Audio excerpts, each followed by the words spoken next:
Playing field থাকে, সুস্থ নির্বাচন হয়, তাহলে লাঙ্গল প্রতীক বিপুল ভোটের ব্যবধানে বিজয়ী হবে, এটা আমরা প্রত্যাশা করছি। আমরা কিছু কিছু ব্যতিক্রম দেখতেছি যে আমরা রাজনৈতিক শিষ্টাচার বহির্ভূত কিছু কথাবার্তা আমরা মানুষের মুখ থেকে পাচ্ছি, বিভিন্ন ক্যান্ডিডেটের মুখ থেকে। এটা আমরা প্রত্যাশা করি না।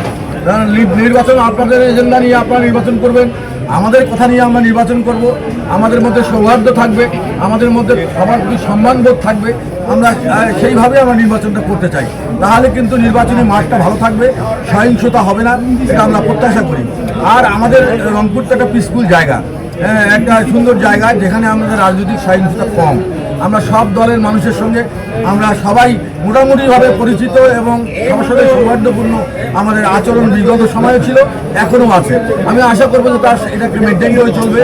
আর নির্বাচন কমিশন যে আচরণ বিধি দিয়েছে, সেই আচরণ বিধিটা যদি আমরা ফলো করি এবং ফলো করে যদি নির্বাচন করি, তাহলে একটা সুষ্ঠু নির্বাচন সম্ভব।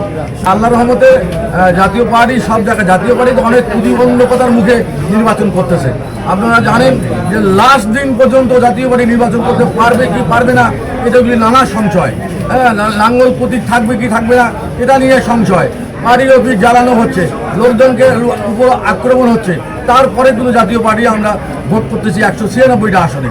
এখন বাকিটা আল্লাহর ইচ্ছা, আল্লাহর উপরে আমরা অবিচল আস্থা রেখে বলছি যে ইনশাআল্লাহ আমরা আমাদের কাজ করে যাব।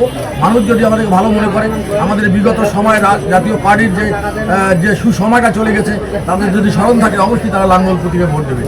আমরা রংপুর জেলা নিয়ে একটা প্রোগ্রাম করবো, আছে ছটার মধ্যে একটা আসনে আমাদের প্রার্থী নাই, গঙ্গাচড়া, আপনারা জানেন।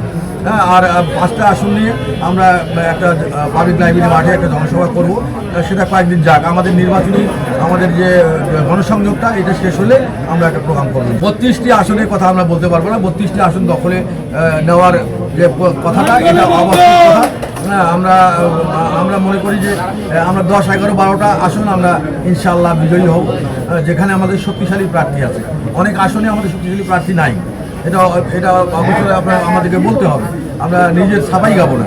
তা আমাদের যে জায়গায় শক্ত অবস্থান এবং শক্ত প্রার্থী আছে, যারা নির্বাচন করার জন্য ক্যাপাবল, এই ধরনের প্রার্থী আমরা ইনশাআল্লাহ আশা করি রংপুর বিভাগে 12 থেকে 15টা আসন আমরা জাতীয় পার্টি পেতে পারি।